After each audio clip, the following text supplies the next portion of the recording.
Bienvenidos a la parte 16 de este curso de psicología holoquinética. En el video pasado hemos visto las relaciones humanas. En este video hemos visto cómo estamos aislados, ya que no nos relacionamos con alguien, sino con la imagen que se constituye en el pensamiento. Entonces, la pregunta que tenemos que hacernos: ¿está usted relacionado con alguien o solo es un pensamiento de su propio cerebro? Pero quiero mencionar un mensaje que voy a leer textualmente que nos trae Lucía a raíz de ese video, y dice textualmente: el video nos recuerda mantener la atención alerta al entrar en contacto con cualquier persona a lo largo del día, dándonos la oportunidad de observarnos en ese espejo que pone al descubierto todas las tretas del ego para mantenernos anclados en el conflicto y nos ayuda a no olvidar el intento de la percepción unitaria a cada paso. Gracias, Lucía. En este video vamos a ver los saltos que dio la humanidad, los saltos intelectuales y mentales. Recordemos que hemos visto en este curso la mente es más que el pensamiento. La mente también es percepción unitaria. O sea, todos esos saltos que dio la humanidad hasta llegar a David Bohm con la holoquinesis y Rubén Feldman González, que crea la psicología holoquinética. La postura erguida, la bipedestación, ha sido una adquisición primitiva fundamental. Se asume que el cerebro aumentó de tamaño gracias a la reducción de los intestinos, entonces pudo derivar sangre y energía a ese órgano que estaba creciendo. Pero es posible que el cerebro haya sido igual antes y después, o sea, estructuralmente antes y después de la bipedestación. Podríamos hablar del primer salto mental. En la placa vemos, sugiere términos evolutivos, ¿no es cierto?, cómo fue cambiando biológicamente desde nuestros ancestros, el Australopithecus, hasta la aparición del Homo sapiens. Recuerden que en este curso nosotros hemos puesto en duda la evolución, ya que la especie humana surgió junto a 19 especies en correspondencias con una explosión intergaláctica. Para la bipedestación tuvo que haber cambios en la forma de la cadera, el desarrollo de los glúteos y otros músculos para poder andar erguido. Ocurre la liberación de las manos, ya que para su movimiento para su andar no tiene que utilizar las manos. La mano prensil, o sea, la oposición del pulgar, que lo diferencia, por ejemplo, del chimpancé, que tiene manos para agarrarse de las ramas. Acá hay una mano prensil que hace posible la manipulación de piedras, por ejemplo, para hacer la creación de herramientas. Aumenta la capacidad craneal para albergar mayor masa encefálica, transformación de la laringe para desarrollar el lenguaje, ubicada más abajo que el resto de los mamíferos.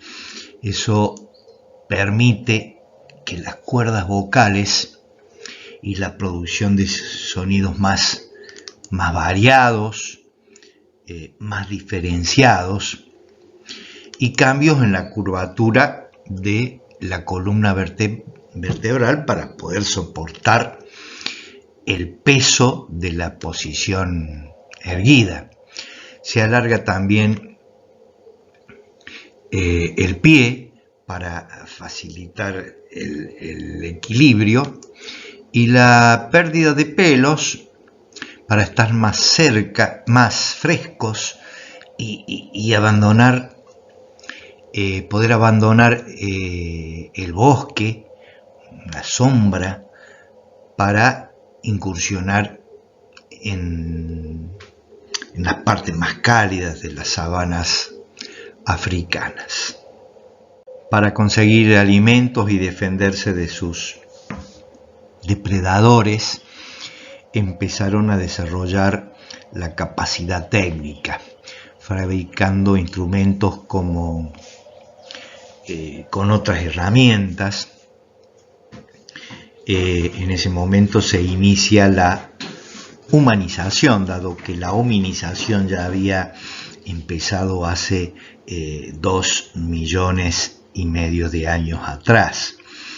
Para ese desarrollo de instrumentos, la fabricación de instrumentos, se necesita esa mano prensil, como vemos en la placa, y la diferencia, por ejemplo, del chimpancé con la mano del humano, donde hay una oposición del pulgar al resto de los dedos.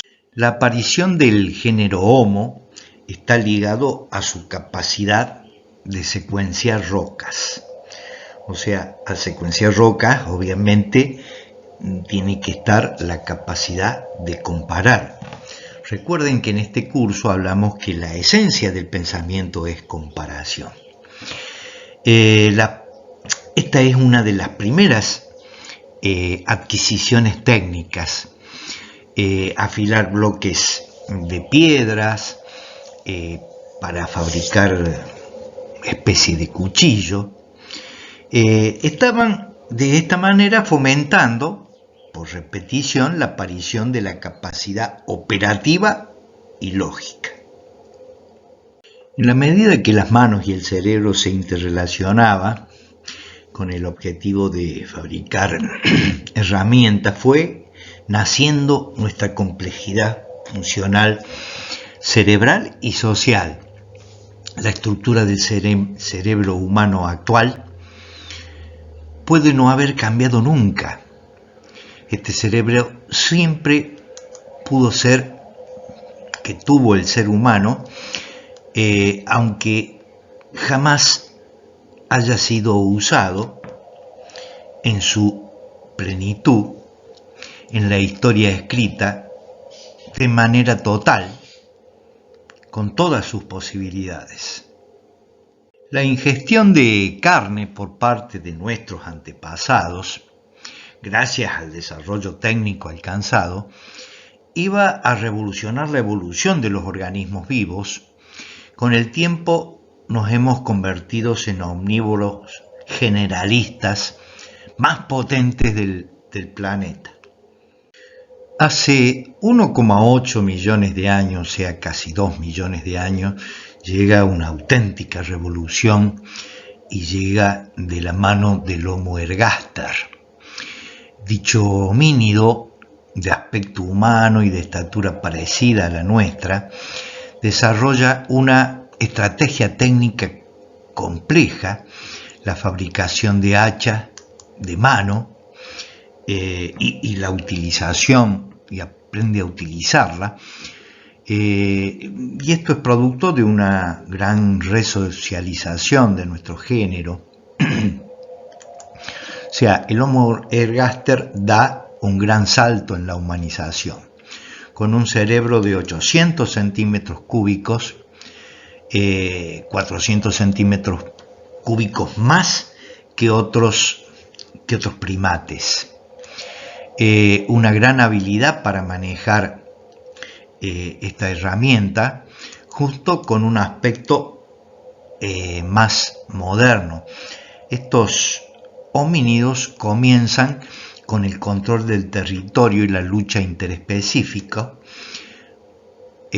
muy dura para implantar los modos de vida emergentes a través de nuevas adquisiciones y técnicas sociales.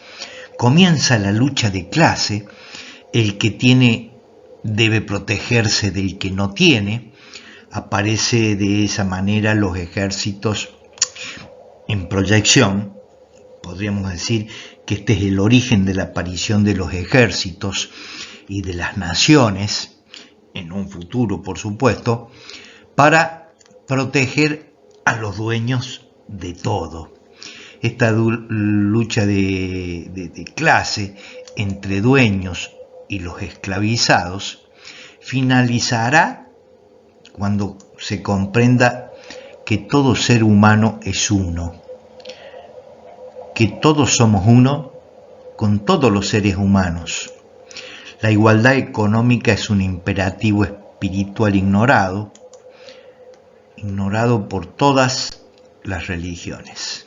El descubrimiento y la domesticación del fuego hace 450.000 años contribuyeron de forma específica a una nueva resocialización de los primates homínidos. A nuestro entender, esta es la segunda gran adquisición de la humanidad después de la fabricación de instrumentos. El primer asentamiento en hogares, hasta ahora conocido, se halla en Europa y pertenece al Pleistoceno medio. El uso de fuego por parte del Homo erectus y el Homo heidelbergensis ha sido básico en nuestra socialización, ya que proporciona soluciones técnicas a una gran cantidad de problemas como la iluminación, la cocción de alimentos, el calor, la estructuración del hogar-habitación y la defensa, por supuesto, ante los depredadores. La socialización de este descubrimiento condujo a los homínidos a la modernidad. Es el segundo gran salto de la mente homínida. Las prácticas funerarias rituales son otra de las adquisiciones que contribuyeron a la cohesión de la humanidad. Los homínidos humanizados empezaron a reconocer la diferencia entre la vida y la muerte e intentaron establecer vínculos simbólicos entre los vivos y los muertos. Hay quienes sostienen que con el Homo ergaster aparece lo que llamamos el pensamiento simbólico, incluso una especie de protolenguaje. El pensamiento simbólico hace posible pensar cómo uno quiere una herramienta antes de elaborarla y también para enseñar a sus semejantes a tallar la piedra. Esto fue creciendo la capacidad funcional del cerebro. Es posible también que 800.000 años antes de Cristo se inicie el pensamiento simbólico con la inversión polar que data del año 780.000 antes de Cristo. Esa inversión de los polos del planeta hizo que el ser humano, al perder memoria, o sea, eso limitó la memoria, y al perder memoria, esa memoria consciente haya sobrevalorado el pensamiento sobre lo que hoy llamamos percepción unitaria. Esta antigua sobrevaloración hace que se vuelva difícil comprender la percepción unitaria por parte del hombre de hoy. La deificación del pensamiento que hizo Platón hace 2500 años contribuyó a este fenómeno. Para sintetizar podemos hacer toda una síntesis. Empezamos a hablar de la bipedestación y la importancia evolutiva que tiene y los cambios biológicos que implicaron para que se dé esta capacidad de la bipedestación y lo que posibilitó la bipedestación. Después hablamos de la oposición del pulgar, ¿no es cierto?, la posibilidad de manipulación de objetos, la capacidad de secuenciar roca, lo que implica una comparación. Dijimos también que el pensamiento, la esencia del pensamiento es la comparación. La aparición de la capacidad operativa y lógica, afilar bloques de piedra para fabricar una especie de cuchillo, estaban fomentando por repetición la aparición de la capacidad operativa y lógica. La interrelación entre manos y cerebro habla del crecimiento de la complejidad funcional no estructural, cerebral y social. Es decir, estructuralmente el cerebro permanecía siendo el mismo, pero se iban desarrollando nuevas funcionalidades. Los omnívoros generalistas, la ingestión de carnes, fabricación de hachas de mano por parte del Homo ergaster, comienza la lucha de clase, hemos dicho, el descubrimiento del fuego, Homo erectus y heidelbergensis, que posibilita el asentamiento humano en la casa-habitación, etcétera, etcétera. Prácticas funerarias, donde aparece la diferenciación entre la vida y la muerte. Y por último, el pensamiento simbólico. Hablamos de la inversión polar que hizo sobrevalorar, o que posiblemente fue lo que hizo sobrevalorar el pensamiento al perder la memoria. Platón, y que esta sobrevaloración del pensamiento es el principal obstáculo para comprender la percepción unitaria. Siempre se creyó que las especies de mamíferos eran inmutables. Hace 3 millones de años hubo una explosión estelar y la radiación fina que ésta emitió llegó a la Tierra, haciendo mutar los genes de algún mamífero, lo que produjo la aparición de los primates catarrinos, homínidos arborícolas, o sea, nosotros.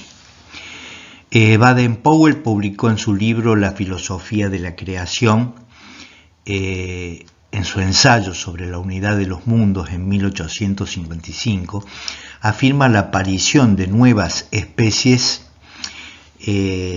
como algo regular en la naturaleza. Esto no es excepcional, tampoco es excepcional que ocurran explosiones estelares y la caída de la radiación fina sobre la Tierra que puede determinar estas mutaciones. El descubrimiento del genoma a principios del siglo XXI nos demuestra que no hay mucha distancia genética entre el hombre y los otros primates. Tampoco es mucho como se creía antes de descubrir el genoma. La distancia que puede haber entre el ser humano y la rata tampoco es mucha. Es decir, aceptar que podemos venir de una mutación genética de un mamífero no primate puede ser más difícil de creer o de aceptar que la teoría de evolución de Darwin, que afirma que el ser humano es una transformación por selección natural de algún primate, cosa que jamás ha sido demostrada. O sea que también podemos venir de las ratas. Lo que estamos diciendo que no se trata de una evolución gradual desde el pez unisexual al anfibio, al marsupial, a primate y por fin al ser humano.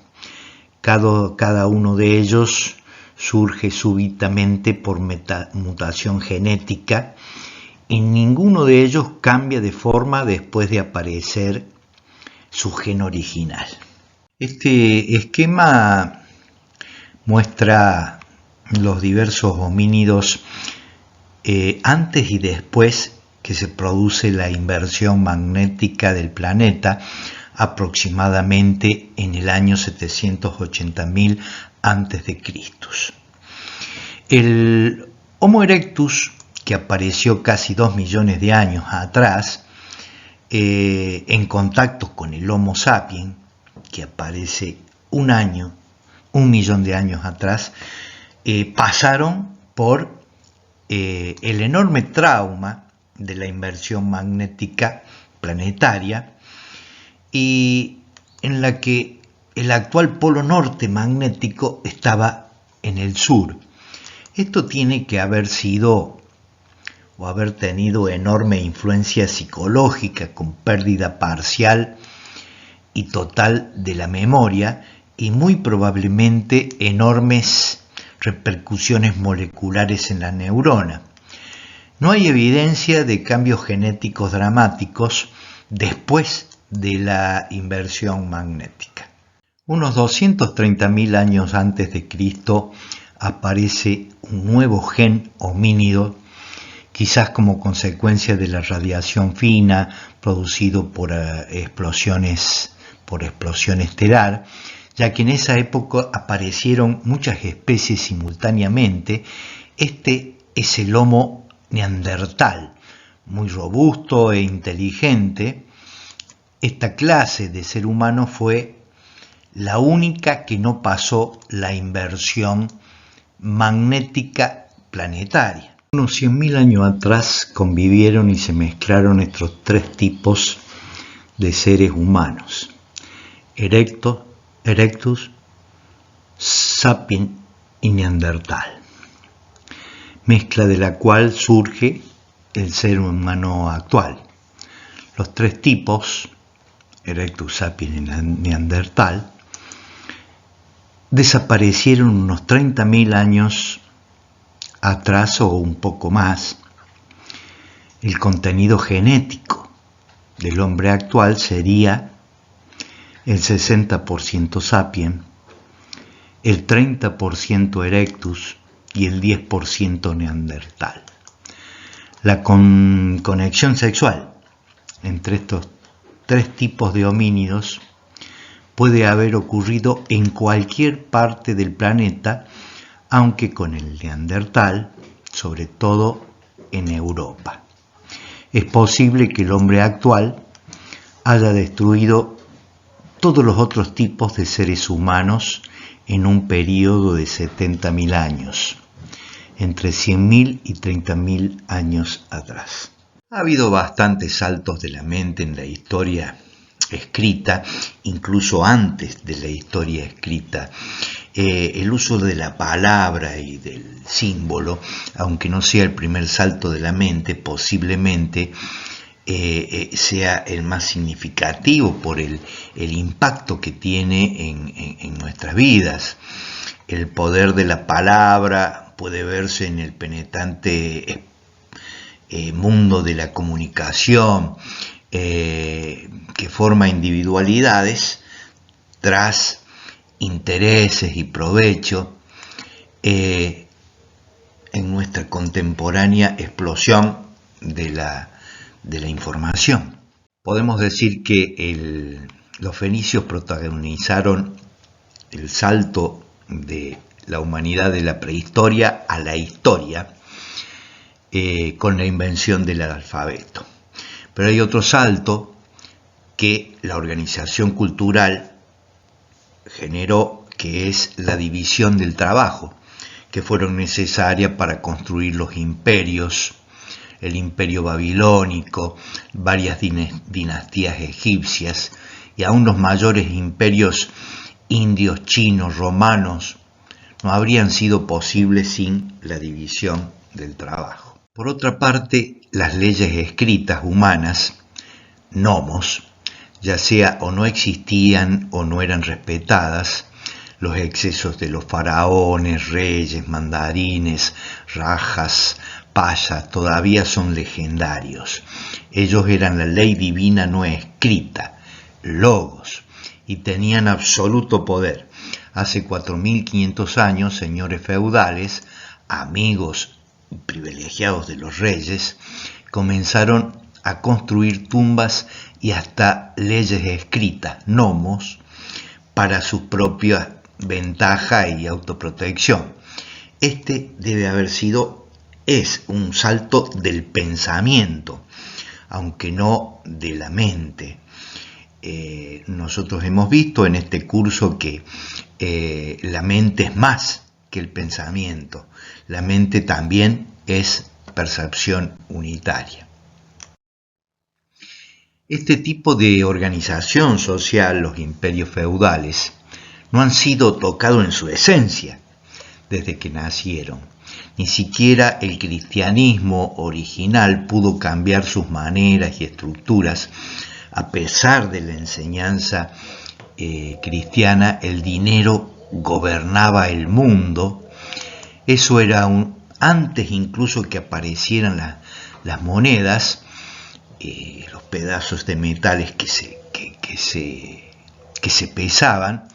Aún antes, la renta, los esclavos eran utilizados como dinero, los salarios, los préstamos, el interés, la usura y la acumulación de capital fueron a dar a la ley escrita de hoy y de siempre. Los griegos comenzaron con los Juegos Olímpicos en 776 a.C. y lo llamaron agón, concurso o competición. Fundaron una sociedad basada en la competición y el esfuerzo, un mundo de agonía que continúa hasta nuestros días con la ética protestante del trabajo, el éxito, el esfuerzo, hasta bien entrado el siglo XVI. Los filósofos griegos y los sofistas desarrollaron ideas de Dios, de la realidad y de la naturaleza, psi, que continúa hasta nuestros días. Alrededor del año 400 a.C., Platón sugirió que debemos seguir a nuestra conciencia, a ningún Dios, lo cual fue un inmenso salto desde lo de Homero, que dijo seguir a Dios y no al rey. El siglo XX nos trae la energía atómica. Por primera vez es posible que desaparezca la humanidad y los mamíferos. El siglo XX trae el avión, las guerras, la nanotecnología, las guerras que continúan desde hace 5.000 años, por lo menos, la nanotecnología, el genoma, que puede terminar con enfermedades genéticas como la diabetes, el Parkinson, la esquizofrenia y diversos tipos de depresión, la clonación que puede eliminar el hambre, internet, iPad, iPhone, pero lo cual nada sin la percepción, todo esto no es nada sin la percepción unitaria, que es la manera de evitar el fin de la humanidad. Hemos visto cómo hay una acumulación de aconteceres, una acumulación de saltos de la humanidad, pero el descubrimiento constante que va más allá de todo lo conocido solo puede ocurrir en percepción unitaria.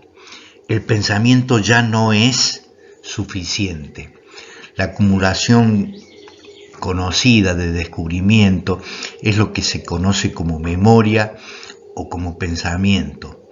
Hoy, la percepción unitaria representa la culminación de la más reciente transformación de la mente.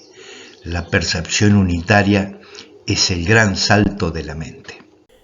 Bueno, lo que hemos visto en este video nace de Puño y Letra de Rubén Feldman González, al igual que en otros encuentros que vamos a hablar de artículos que él ha escrito. Por ejemplo, algo que es muy interesante e importante es el pensamiento asesino, que lo vamos a ver en futuros encuentros. Y bueno, así llegamos al final de este video y nos vemos en próximos encuentros.